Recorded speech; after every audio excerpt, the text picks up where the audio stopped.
Isaac weeps if his pants don't have pockets to place his hands in while he saunters about the house. All day long, he insists on collecting small items to hide in these pockets.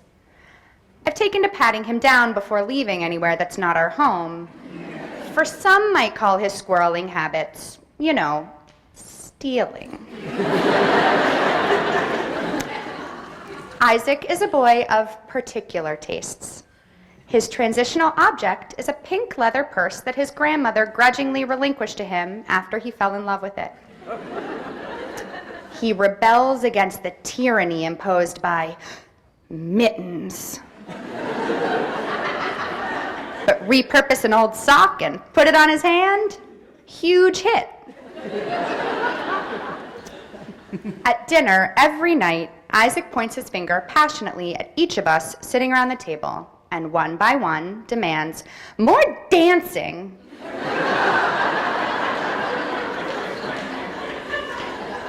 Just after he learned how to walk, my lovely mother taught him how to 1-2 cha-cha-cha. He repeated this little move for months and even passed it on to all of the other kids at daycare, creating a small army of cha-cha-chaing toddlers. On a recent walk near our home, we came across a neighbor's cat. Isaac squealed in delight, then put his face inches away from this friendly, furry creature and yelled, "You like dance parties, cat?"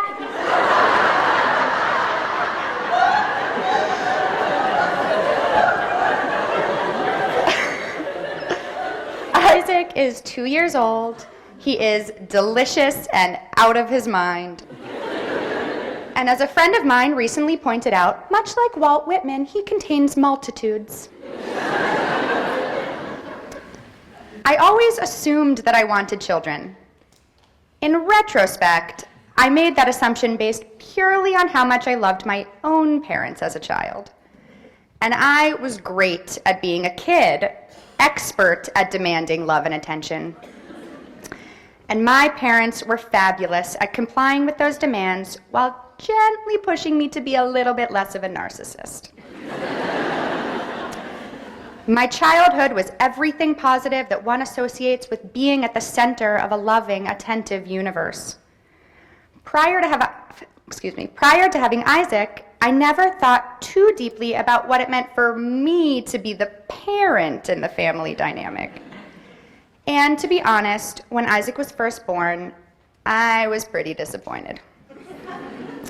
I was furious with him that childbirth was so painful, and that immediately afterwards he was handed to me and my husband, and we were completely responsible for him. To be perfectly frank, I hated every aspect of my abrupt, total lack of independence and freedom. I was with the baby 24 hours a day, his needs were constant, and he never once said anything interesting. And thanks to the internet, I was inundated with reading materials about motherhood and moms and parenting and babies, none of which felt like they applied to me. I didn't and still don't feel like a mother per se. I'm just Isaac's mama. But now that Isaac is no longer a snoring, chortling, jerking, crying little lump of a breastfed baby, now I have fallen in love. I have fallen in love not only with him, but with the experience of watching a child develop in the absence of self-consciousness or an awareness of what should or must be. As everything Isaac thinks and feels is projected outward, loudly and constantly. I have found myself at times in some transcendental state thinking, yeah, pockets are a basic human right.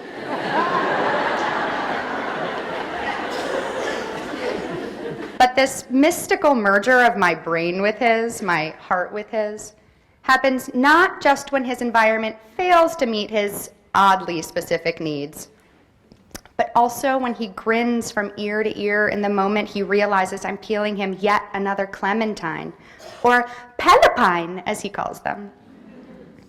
I physically feel his delight and amazement when he sees his favorite storybook character come to life before his eyes during a visit to a children's theater. "Pippi," he whispers. His eyes grow big, and I think my heart might burst. And at the edges of that bliss is just a little pain, where I think, is it possible this is the most joyful Isaac will ever be? There is lore in my family about a time when my grandfather and one of his children were standing over the crib of a sleeping grandchild. My Grandpa Jerry leaned over and whispered, "Can't you just hear the cells multiplying?" I found that story amusing as a child, but now I get it. It's my turn to bear witness to the growth of another human being, to create a new universe, as my parents did for me, to encourage that growth. And it is the purest of pleasures to observe a child respond so fully to feeling loved and protected by so many people. To imagine the synapses firing across his little brain as he sorts out the mysteries of language and tastes new foods and falls in love with his father and cousins and grandparents and aunts and uncles and me. I am already nostalgic for these days where Isaac feels so safe to be his weird little self and reaches up for my hand saying, "Come, Mama," when he wants to go play. I know this simplicity cannot possibly endure. One day, he's gonna notice that dancing with your mom at the dinner table isn't, cool. But until that day, I will spoil him with all the clementines he can eat. I will dance the cha-cha with him in crowded public spaces. And of course, I will do my very best to make sure that all of his outfits have pockets.